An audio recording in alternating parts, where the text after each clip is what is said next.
Assalamualaikum warahmatullahi wabarakatuh. Para mahasiswa, kita bertemu lagi dalam perkuliahan Kewirausahaan Sosial. Dan pada kesempatan kali ini saya akan menjelaskan secara teknis ya tentang pembuatan kanvas bisnis model kewirausahaan sosial. Nah, kita semua sudah mempelajari ya tentang unsur-unsur, elemen-elemen atau komponen-komponen ya yang ada dalam kanvas bisnis model kewirausahaan sosial. Dulu yang sudah saya contohkan yang ini ya. Nah, tugas kita berikutnya adalah kita membuat ya kanvas bisnis model semacam ini.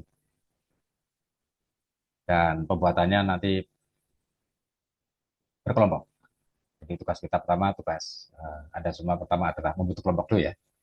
Membentuk kelompok uh, untuk melakukan atau membuat ya kanvas bisnis model.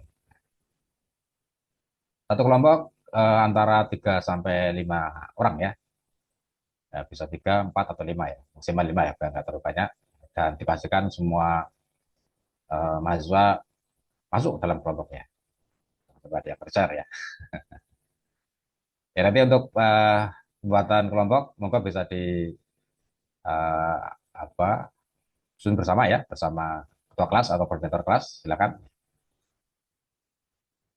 Nah, setelah semua masuk kelompok ya, kelompok terbentuk, kemudian barulah nanti kita akan merancang ya, sama-sama merancang uh, kanvas bisnis modeling.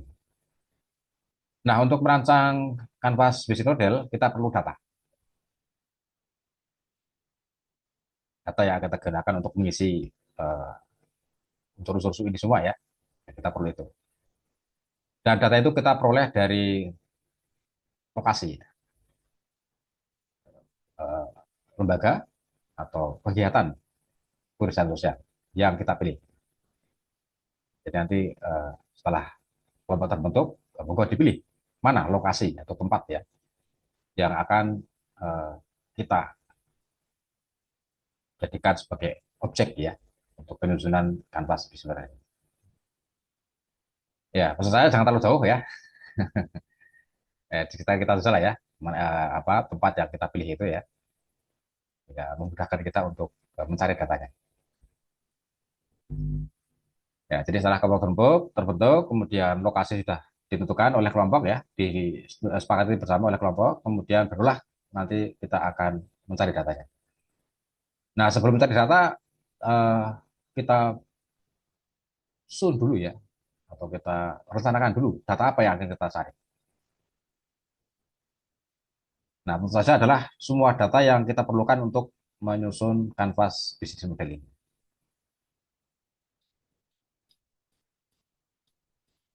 Mulai dari ya nama lah ini ya, nama kegiatan itu atau nama lembaga itu ya, sampai eh, ini inovasinya ya, pengembangannya, pengembangan. Itu semua nanti akan kita cari datanya.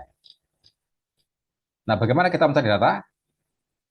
Ada 3 cara ya, secara umum kita mencari data. Yang pertama dengan cara wawancara ya, kita tanya jawab dengan pihak pengelola. Kemudian yang kedua dengan cara observasi atau mengamati ya, jadi kita mengamati langsung ya kegiatan di lokasi ya, di tempat itu. Kemudian yang ketiga bisa dengan dokumentasi. Dokumentasi uh, bisa berupa dokumen tertulis ya, atau gambar mungkin ya, atau video barangkali ya, foto-foto ya, itu dokumentasi yang ya mungkin ada di lokasi penelitian ya, itu bisa kita ambil datanya. Jadi ketika itu wawancara, observasi, dan dokumentasi. Nah, sebelum melakukan wawancara, observasi, dan dokumentasi, kita rancang dulu ya. Nah, semacam pedoman wawancara lah ya, pedoman observasi ya, pedoman wawancara ya. Jadi apa saja yang akan kita tanyakan. Kita buat garis besar eh, pertanyaan yang akan kita tanyakan ya kepada pengelola ya, atau data yang kita akan cari ya dengan cara kita wawancara. Nah, ini silakan monggo dibuat guide interviewnya lah ya, kalau kita boleh ada guide interview ya, pedoman wawancara itu ya. Misalnya eh, mulai dari ini ya, nama kegiatannya ya, atau nama lembaganya misalnya ya. Nama lembaganya apa? Atau nama kegiatannya apa? Kalau ini misalnya sudah ada ya, nama ini apa ya, semacam lembaganya adalah Bank Sampah Rezeki Ibu. Ini kan sudah ada ya. Kalau kita belum tahu ya kita tinggal tanya saja, Pak, Bu, ini nama lembaga ini apa ya? Oh, namanya Bank Sampah Rezeki Ibu ya. Kan nanti kita akan dijawab ya. Jadi nama lembaganya atau nama kegiatannya apa?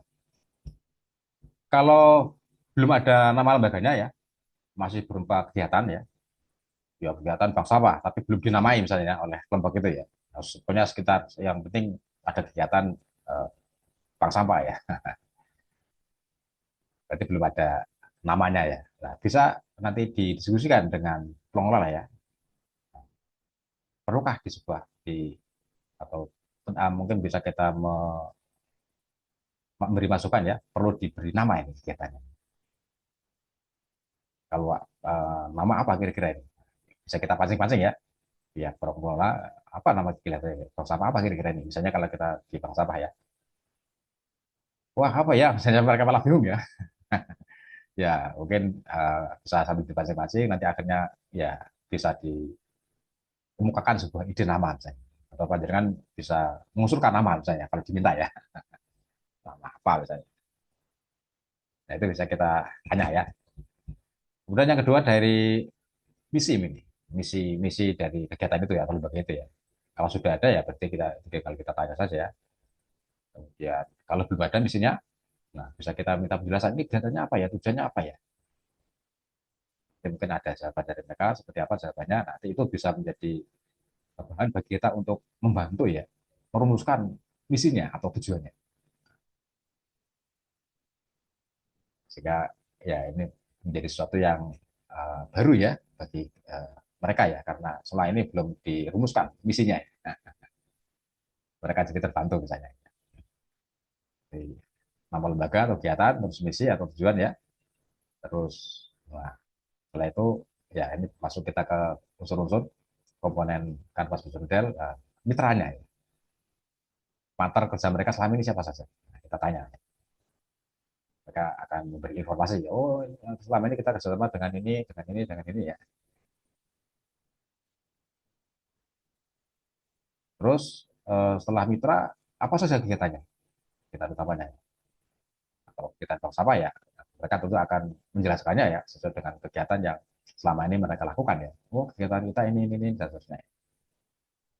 Kita akan memperoleh data dari jawaban mereka ya tentang aktivitas utama atau kegiatan. Nah, kemudian juga nilai-nilainya. Selama ini yang mendasari mereka melakukan kegiatan itu dengan tujuan sosial seperti itu apa sih sebenarnya ya? Nilai-nilai yang mendasarinya.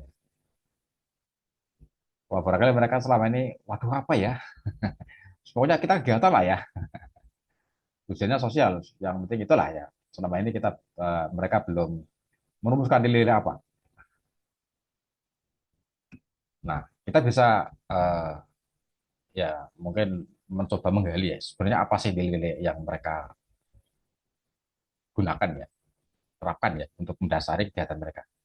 Nah, dari berbagai penjelasan mereka tentang tadi kegiatan utamanya ya tentang tujuannya ya, itu kan bisa kita tangkap ya nilai-nilai yang selama ini mendasari mereka untuk berkegiatan. Kita sambil ngobrol gitu ya, wah mungkin nilai-nilainya ini Bu ya, Pak ya, Pak mungkin begini ya. Ya.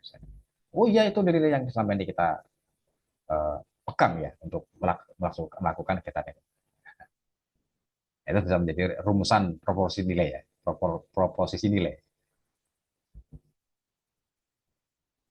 Terus ya nilai-nilai terus pelanggannya penggunanya siapa saja selama ini? Segmen pelanggan, segmen penggunanya. Oh, kalau bank sampah ya ini ya mereka akan memberi data ya penggunanya, konsumennya ya siapa saja. Terus bagaimana selama ini hubungan dengan konsumen? Bagaimana mereka membangun hubungan dengan konsumen? Oh, dengan pertemuan rutin, dengan ini itu dan seterusnya ya. Ini dan mereka untuk membangun hubungan. Oh, dengan kita membuat grup WA, oh, dan di situ kita melakukan komunikasi ya, interaksi ya, misalnya. Bukan dengan konsumen ya, dengan pengguna. Terus sumber daya yang mereka miliki ya, yang mereka gunakan selama ini ya untuk menjalankan kegiatan itu. Apa saja sumber daya yang mereka miliki? Bisa sumber daya fisik ya, atau sumber daya non fisik misalnya ya, yang mereka pakai selama ini ya. Ini tergantung dari jenis kegiatannya ya, sumber daya yang uh, digunakan. Nah, terus berikutnya adalah biaya. Biaya apa saja yang selama ini dikeluarkan ya untuk menjalankan kegiatan itu ya. Biaya apa saja, biaya transportasi, biaya kalau tadi ada guru BA berarti biaya komunikasi misalnya ya, bagi pengelola misalnya ya, dan sebenarnya ya, itu biaya-biaya ya, yang dikeluarkan. Mungkin ada konsumsi ya, setiap kali pertemuan membedakan konsumsi ya, bagi para pengguna ya, biayanya apa saja ya. Terus, wah ini dari setelah biaya, nanti dari pendapatan dan pengeluaran atau biaya itu nanti kira-kira ada nggak catatan keuangannya. Mereka punya catatan keuangan. Nah, catatan keuangan ini bisa kita tanya ya, keuntungannya berapa kira-kira ya, 1 bulan misalnya, pendapatannya berapa ya. Atau kalau mereka susah menyebut ya mungkin sekitar berapa persen ya, atau berapa, syukur-syukur bisa menyebutnya ya. Wah ini ada satuannya misalnya ya. Nah, itu akan lebih mudahkan kita untuk menelusuri ya pendapatan atau pemasukan ya yang diperoleh ya. Atau ya misalnya syukur-syukur ada dokumennya ya, seperti ini ya. Ini kan berarti dokumen ya dari arsip pengelola ya tentang pendapatan, jumlah pendapatan tiap bulan nih ya. Nah ini catatan lengkap ya. Ini keuangan ya, nanti dicari ya, bisa dengan wawancara, tanya, atau bisa juga kalau ada arsip, ya kita bisa minta datanya ya. Mungkin diperbolehkan, apakah kita diperbolehkan untuk melihat data tentang keuangan misalnya ya. Bisa kita foto ya, kita fotokopi barangkali ya, jika perlu ya, sehingga kita punya datanya, data keuangannya. Nah itu keuangan sampai pendapatan ya. Terus dampak sosialnya ya. Dengan kegiatan itu kira-kira eh, dampak sosial manfaat yang diperoleh secara sosial oleh masyarakat sekitar ya, oleh pengguna itu apa saja. Ini berarti yang banyak dirasakan oleh masyarakat luas ya. Nah, itu kira-kira apa saja ya. Ya kita tanya ke pengelola itu ya, ya akan dapat informasi tentang dampaknya ya, dampak sosialnya, terutama bagi masyarakat sekitar dan juga bagi konsumen ya, bagi pengguna. Nah itu kira-kira eh, secara umum ya elemen dasar, komponen utama ya, elemen dasar ya untuk kanvas business.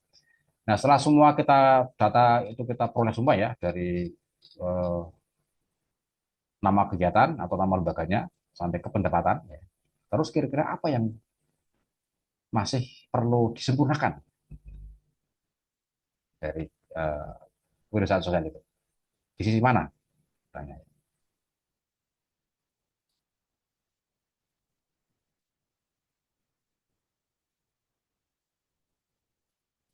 Atau kalau tadi ini ya, kalau dari sisi visi mungkin ya kurang apa sempurna, kurang berapa ya bisa disempurnakan misalnya kita memberi masukan itu.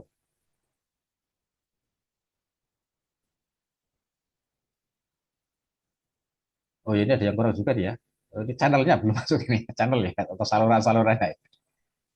Saluran untuk mempublikasikan ya kegiatan ini ya. Sudah ada belum? Misalnya melalui media sosial ya, apa Facebook, apa Instagram ya, atau TikTok barangkali yang selama ini yang sekarang sedang tren ya, TikTok ya. Nah, itu saluran-saluran atau channel-channel ya untuk menyebarluaskan ya, mempublikasikan ya kepada masyarakat luas tentang kegiatan ini, kegiatan besar-besar ini. Nah, ya eh, sekali lagi nanti kira-kira apa yang perlu dikembangkan ya dari kondisi yang nyata di lapangan ya, di tempat itu yang kira-kira masih perlu ada perbaikan. Itu bisa kita masukkan ke pengembangan ya atau inovasi ya. Inovasi ke depannya apa yang diperlukan. Mungkin tadi salurannya channelnya selama ini baru menggunakan WA Group misalnya ya.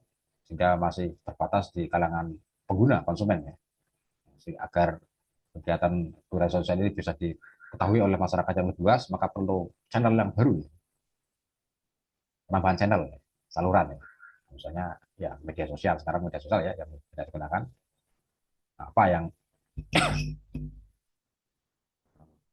mereka juga punya kemampuan untuk menggunakan media sosial itu ya bisa ya, atau sudah familiar ya, sudah terbiasa menggunakan itu, nah bisa diusulkan ya agar semua kegiatan-kegiatan budaya sosial ini dipublikasikan ya melalui media sosial dalam bentuk foto, video ya. Nah, sehingga nanti masyarakat luas akan banyak yang tahu, dan di antara mereka kemudian juga ada yang tertarik ya ikut terlibat ya, nah, sehingga semakin banyak penggunanya atau konsumennya. Ini misalnya contoh ya, contoh inovasinya ya atau pengembangannya ke depan dalam hal channelnya ya atau salurannya. Itu nanti semua tergantung data yang kita peroleh. Kira-kira yang perlu disempurnakan, diperbaiki itu yang mana? Atau misalnya di keuangan ya, ternyata selama ini belum ada catatan keuangannya ya, sehingga kita tidak tahu, atau bahkan mereka juga nggak tahu nih keuntungan sebulan berapa ya. Nggak mungkin perlu diberi masukan. Ini perlu ada catatan keuangan.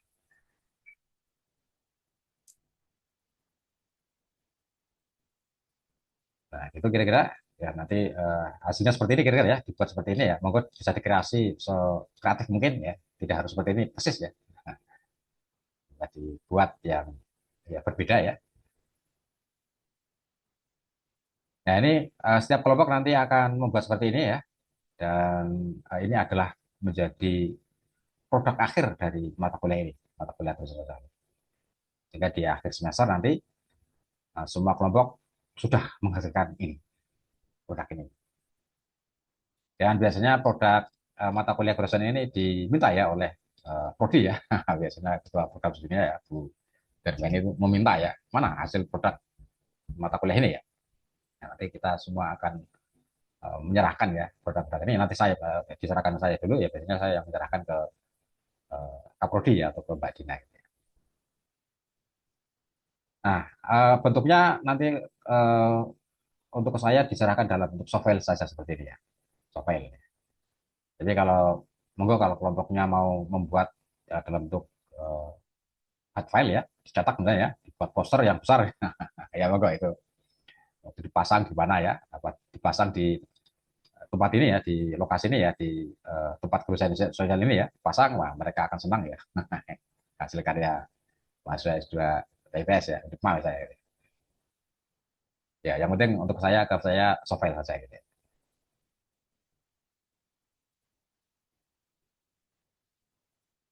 Ya, gitu kira-kira penjelasan saya ya, untuk teknis penyusunan kanvas bisnis model ya. Jadi sekali lagi, pertama adalah membutuhkan kelompok, kemudian menyusun instrumen untuk eh, menggali data ya, pertemuan wawancara, pertemuan observasi ya. Jadi kalau tadi ini wawancara ya, observasi nanti apa yang diamati ya, atau saja ya kegiatan di lokasi ya, kita amati ya, betul ya.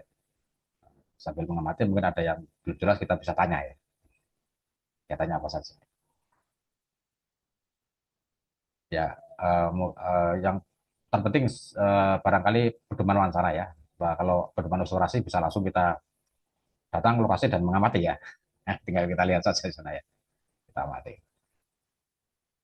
Terus setelah itu ya, itu ini apa hal-hal yang akan kita cari datanya ya, baik dengan wawancara, dengan observasi ya, maupun dokumentasi ya, nih mulai dari nama, terus misi sosialnya, kemudian mitranya ya, atau partnernya, terus aktivitasnya apa, nilainya apa, terus hubungan dengan pengguna atau pelanggannya ya, segmen pelanggannya ini siapa saja ya, terus bagaimana hubungannya, dan sumber dayanya apa saja ya, terus channelnya tadi ya, channelnya, salurannya ya, kemudian keuangannya bagaimana, dampak sosialnya ya, dan terakhir pengembangannya. Wah ternyata ini perusahaan sosial ini sudah mantap sekali, sudah stabil sekali ya. Apa yang mau dikembangkan lagi ya? Ya cobalah cari celah ya. Kira-kira di mana yang perlu dikembangkan ya, atau disempurnakan lagi. Ya baiklah, setelah ini silakan monggo bisa langsung dibentuk kelompok dan menentukan lokasi dan merencanakan kegiatan ke lapangan ya. monggo bisa mulai minggu depan atau bahkan besok mulai ya. Silakan setelah ditentukan lokasi bisa langsung terjun menentukan lokasi, kita membuat pertemuan wawancara ya. Sudah janjian dengan pihak pengelola ya, misalnya sudah punya kantor dekat ya misalnya ya, bisa langsung ya besok atau kapan ya, bisa langsung ke lokasi ya, mencari data ya, dan setelah itu disusun bersama-sama juga ya hasilnya ya, jadi poster semacam itu. Ya, gitu kira-kira. Eh, mudah-mudahan bisa dipahami ya. Kalau ada kurangan, saya mohon maaf. Wassalamualaikum warahmatullahi wabarakatuh.